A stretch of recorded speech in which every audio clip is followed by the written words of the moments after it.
Johannesburg police are searching for at least 6 gunmen who killed a pastor during a church service in Newlands. Pastor Dwayne Gordon was shot dead while 3 other people were wounded on Friday at the Eagle Christian Church. The shooting was caught on camera as the service was being live streamed. Joining us now for this discussion is Apostle Mello Du Plessis, who represents the church fraternity in Newlands.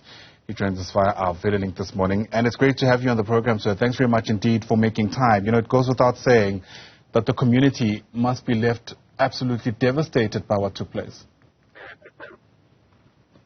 Good morning. Yes, very, very devastated. This is something that no one expected. So yes, everybody is traumatized. It has affected the entire church, the body of Christ. And yes, it's unbelievable. We cannot believe that something like this happened. Yeah. I suppose there are some people who just didn't want to watch that video, which I understand is now being shared widely on social media. So for the benefit of people who don't have context, Mello, are you able to tell us what happened? Yes, according to Pastor Mervyn, the senior pastor of the church, he says that whilst the prophet Dwayne was going up to minister, he was actually just introducing himself, who he is, greeting the church. And after that, whilst he was still talking, 6 men entered the church with guns and started taking people's cell phones and commanding people to give their possessions and so forth. And yes, and then they started shooting because they did not get what they wanted. So the reason why they did all this, it's still unknown. Yeah. You know, Westbury and Newlands as communities have had their fair share of violence over the years. I mean, we've covered a number of incidents coming out of both communities. But has something like this ever taken place where a church is targeted in this way? This is the very first time, and that's why I'm saying this is something that we are dumbstruck. We cannot believe that people. I know Westbury is known notorious for gangsterism, but this has never ever happened. This is the first time that something like this happened. There are already people with the view that in many instances criminals who act in this way are known to the community, whether it's a face, a name, a number. Is that something that you believe too, that somebody somewhere must know who those people were and why that church was targeted? Yeah, that will just be speculation.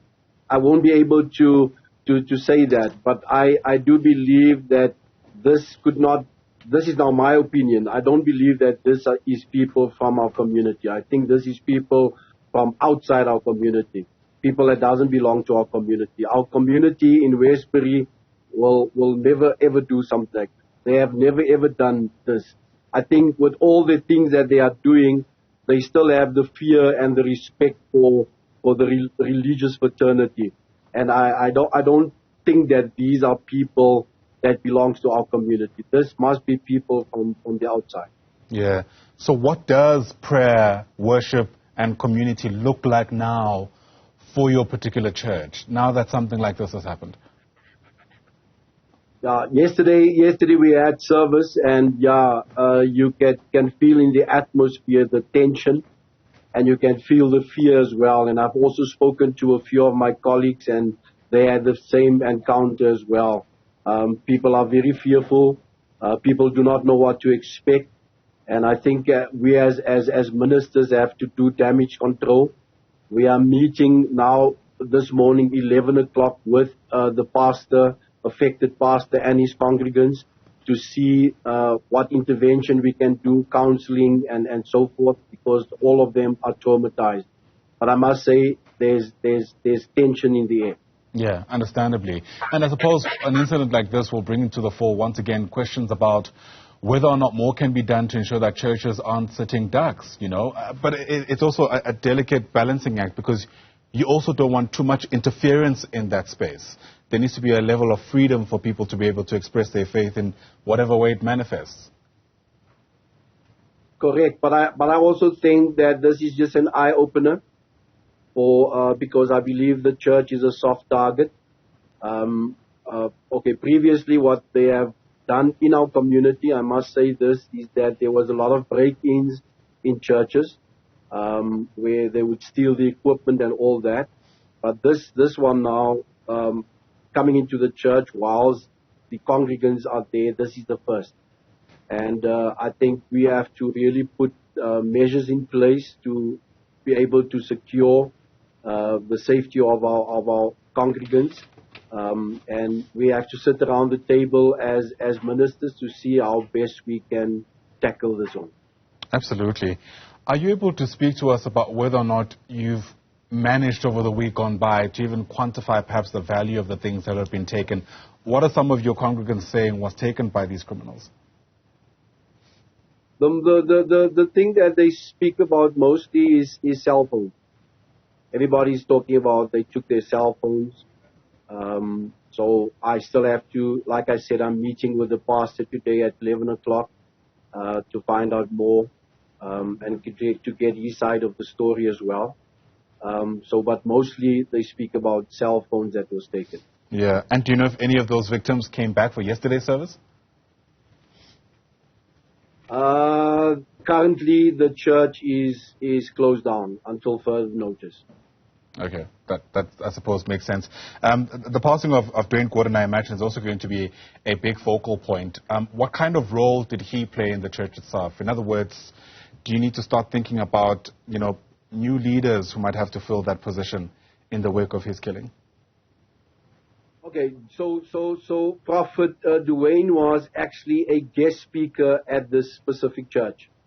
Wow. So he does not belong to the church. So the church had a conference, and Friday night was the first evening of 3 nights. So it's a Friday, Saturday, and Sunday. So that was the first night. That was the opening night. So he was a guest speaker at the specific church. Goodness. Do you think the suspects may have known this? The fact that there's going to be this kind of unique gathering there? I would not be able to say that. I don't know. Look here, the thoughts and the people are speaking about that, going around for the fact that this was advertised on social media, the fact that there's going to be a conference there, so you don't know whether these guys saw it on Facebook. On Facebook, everything gets advertised, anybody can see it, so you don't know whether it is that they saw it and they took advantage of it. Yeah, absolutely. How would you, what would you say the police's response has been like since this incident took place? Are you finding that they've been relatively helpful?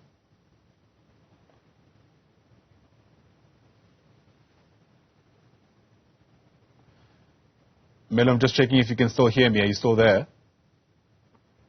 I'm still here. Yeah, I was just asking about the police's response. How do you reckon they've been? Currently, we haven't heard anything from the police yet. So I think this morning I will do my utmost best, because I'm working with the police in a initiative called Divine Intervention. It is pastors that is working with the police it's like a soft approach to see how we can combat crime. So I would have a meeting with them this morning just to find out how far the investigation is and what they have found out. All right, but just to be clear, they did respond to the immediate, to the scene in the immediate aftermath of the incident, right? Yeah, no, they were there. The police were there, and also JMPD as well. But no statement has been released from SAPS yet. All right, Mello Du Plessis, thanks very much indeed for your time. Really do appreciate it. And yeah, it's one of those stories in this country where sadly it could be just, the kind of criminality that exists in many other communities, or perhaps something more sinister. But once again, Mello Du Plessis, who is a congregant in this particular church, thanks very much indeed. And apologies to our viewers, some of the shaky visuals at some points of our discussion.